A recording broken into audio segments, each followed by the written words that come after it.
May kasabihan na kapag wala ka na raong bembang, ay laging raw mainitin ang iyong ulo. Mga kaibigan, kagaya na lamang ni Ramon Montenegro. Matagal na niyang hindi nakikita si Marites mula nang nakulong si Marites. Kung kaya laging umiinit ang ulo ni Ramon, na para bang ultimong 70 anyos ay papatulan nito. Dahil ganun raw kasarap ang bagoong na may alamang mga kaibigan. Ngunit hindi pa alam ni Ramon na si Marites ay kinuha ni Rigor, na isang hinayupak na puro paninisi ni Marites. Mula nang maanakan ni Ramon si Marites, at sa paggoha ni Rigor mga kaibigan, ay agad niyang pinagluto si Marites ng tinulang kambing. Nagprito rin si Rigor ng isnang butanding at nag-order din ito sa Jollibee ng Crispy King upang gagaan ang loob ni Marites kay Rigor dahil si Rigor ay isang taong tsurbalo. Kaya tuwang-tuwa si Rigor noong nauwi na si Marites dahil magagamit na niya ang kanyang robust na mahigit 1 taon na niyang nabili sa tindahan ni Aling Nena. Ngunit si Rigor ay hindi pinansin ni Marites nang binigyan niya ito ng tinulang kambing dahil naaalala ni Marites paminsan-minsan ang mga paninisi ni Rigor noong nagsama pa sila dahil pati si Tanggol noong bata pa ay pinagtetripan ito ni Rigor. Binugbog na para bang walang awa kung jumumbag siya kay Tanggol. Dahil sa kawalang hiyaan ni Rigor, noon ay pati si Tending ay dinamay niya, kung kaya ganun na lamang ang galit ni Marites kay Rigor. Sayang excited pa sana si Rigor, mga kaibigan, dahil sa kanyang mahigit 1 taong robust.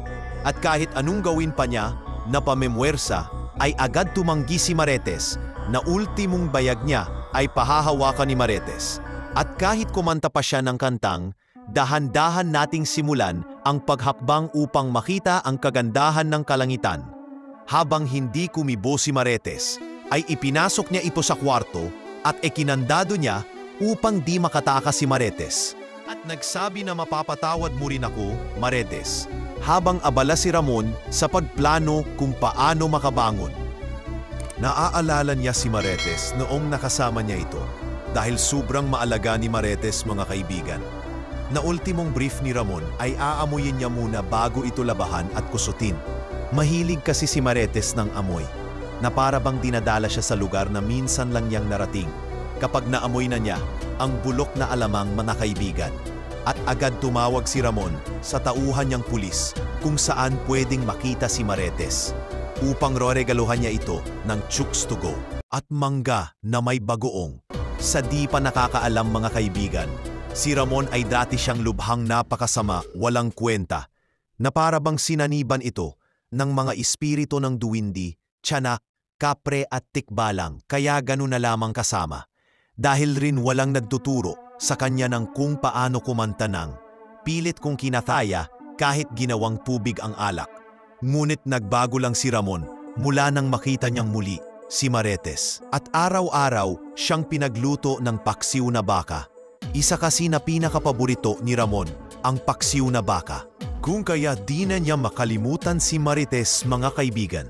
At may problema rin si Ramon kung paano niya pabagsakin ang mga Guerrero family. Dahil isa sila sa mga nagpabagsak ni Ramon pati na sa kanyang anak na si Tanggol. Kung kaya nasa barko na lamang sila nagtatago ngayon, humahanap ng pagkakataon na gaganti sa mga Guerrero family, mga kaibigan. Sa di pa naakaalam, ang mga Guerrero family ay lubhang napakasama, mga mayayabang, na para bang gusto nilang paluhurin ang mga tao sa tundo.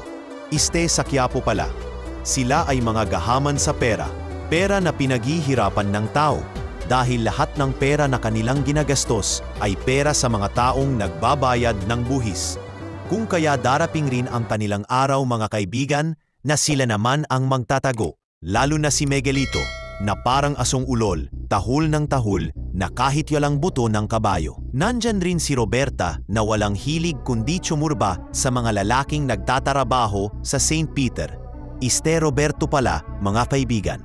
Kaya kapag makatiempo na si Ramon at Tanggol, ay hahambalusin nila itong dalawang to, mga kaibigan. Patitikimin nila sila ng mga suntok na sa buong buhay nila, ngayon lang sila makakaranas, mga kaibigan, na para bang nahampas sila ng tubo at nabagsakan ng isang sakong semento. Kaya ganun na lamang itong dalawang to, kasama si Roberta at Miguelito dahil anak ito ni Don Gustavo, na isang politikang mahilig mandaya sa eleksyon. Sa di pa nakakaalam, mahilig si Gustavong tumungga ng 4 kantos na may lime juice. At kapag nalalasing na ito, ay lagi itong kumanta ng Remember Me by Renz Verano. Kaya niya kakantahin niya ang Remember Me sa tuwing nalalasing si Gustavo. Dahil naaalala niya paminsan-minsan si Pinding na ginahasa niya. At ang bunga mga kaibigan ay si Marites na ina ni Tanggol Montenegro, isang banggiit ang irong buwang. Kaya ganon, kasama si Don Gustavo dahil mahilig itong mangrerep na kahit 80 anyos na ay gagahasahin pa rin niya ito. Mahilig kasi siyang kumakain ng bulok na kamote na galing pa sa China. Dahil alam rin ni Gustavo na makukuha niya si Tending sa Santong Paspasan kaya apo rin ni Gustavo si Tanggol Montenegro mga kaibigan. At kahit di niya pinagagalaw si Tanggol dahil apo niya ito, kay Tinding na malaparaloman ang mukha. At napakaganda noong bata pa si Tinding, kaya patay na patay si Gustavo. Binaliwala ito sa dalawa niyang anak na mga hinayupak na ultimong si Pastor Apollo Quibuloy ay hindi sila kayang ipagpe-pray over. Di na pasi nadadala itong dalawang magkapatid, kundi puro kayamanan ang iniisip kung paano nila mahihigitan si Mark Zuckerberg na gumawa ng Facebook at Elon Musk na tila gusto ng dalawang ganun rin sila kayaman upang ipagbili nila si Jackie ng jet ski sa Iraq. Kaya harap-harapan silang nandadaya sa mga taong sa isang araw ay 350 lamang ang sahod.